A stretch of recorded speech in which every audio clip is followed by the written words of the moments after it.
Hi, folks. Jeff Jones, UFCW Local 1459 Vice President, with an update for Sunday, November 8th. We had a really good 2 days of getting out in locations, talking with members, getting a lot of good feedback, good conversations.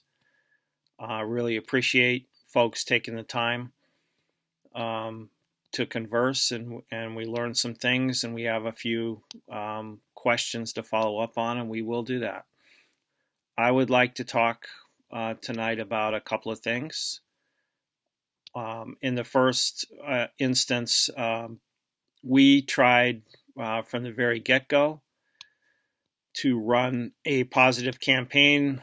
Any one of you who got the trifold brochure that we passed out in locations or received it in the mail will know that that brochure contained issues of substance of where we want to go, a vision going forward, what we want to change, how we want to change it, some initial startup proposals that we want to implement going forward and build upon. We did not base our campaign on palace intrigue, and I would, on behalf of the Members First campaign, like to apologize to all of you members who were subjected to that. And I would point out that at a certain point in time, once that card is played, we have a responsibility to respond to a certain extent, because if we don't, all too often people tend to think that, oh, well, that must be reality because the other side isn't saying anything. And so we did respond, and we consider the issue closed.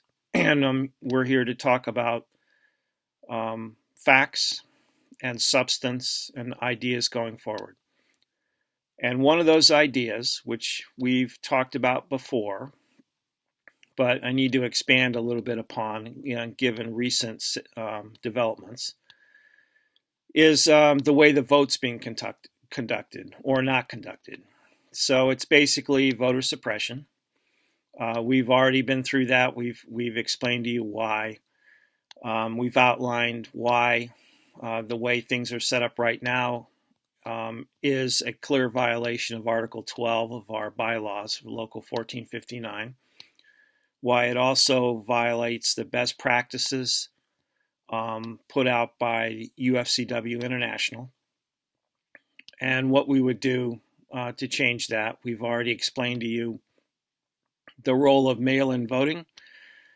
And the reason I bring that up is because, as we all know, we just had a national election. I'm not up to date on what the exact numbers are in terms of participation, but the last thing I read was that there was a 68% participation rate, which is mind-blowing, because most of the time you get something in the low 50s, and then the media says, oh, it was a huge turnout. I'm like, really? Almost, half the populace, the eligible electorate, didn't even participate.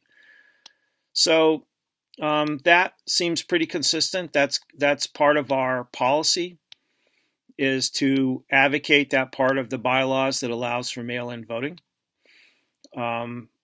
It allows more people to participate. It also recognizes the reality of the jurisdiction of Local 1459, covering the 4 western counties of the state and southern Vermont, is that we have folks that are 60, 70 miles away one way. And you're asking people to drive all the way down into a red zone in order to vote because it's in-person only voting. It's patently unfair. I haven't really seen or read an attempt to justify why that would be done in the first place, and why that would not be amended down the road once the objections started to mount. And there were many objections, and I thank folks for doing that, because that's not the way to run a union election when you have a jurisdiction that is this broad of an area. So I thank you for that. And one of the things that we are going to do going forward, as I've already said, is part of our whole platform is about transparency and communication. And so folks will have ample time to consider contract ratifications if there were to be something similar to the recent pension vote that was taken or not taken because almost no one was there. We would have ample time provided for the information to be circulated for people to understand it or develop clarifying questions in order to help them understand it, and that we're not going to rush stuff down people's throats. We're not going there.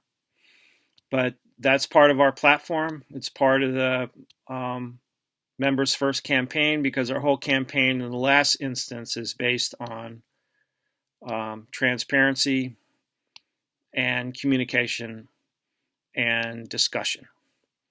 So we have a vote this Tuesday, November 10, 9 to 12 in the morning, 6 to 9 in the evening at 33 Eastland Street, the Union Hall in Springfield, Massachusetts. That's the only way to vote. We think we can win this.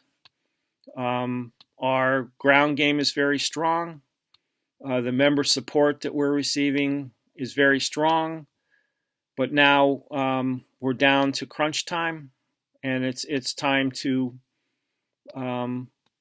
take a swing. The ball's been released from the pitcher's mound. It's coming in, and now it's time to take a cut and see what we can do. And we're asking for your support. And we'd appreciate you showing up when you can. There is a 6-hour window, and everybody who's in line, if you're in line and the noontime comes, if you're in line and 9 o'clock comes, you're still going to be able to vote. So bring a form of identification, wear your mask, socially distance, and we'll see you on Tuesday. Thank you very much. Solidarity works.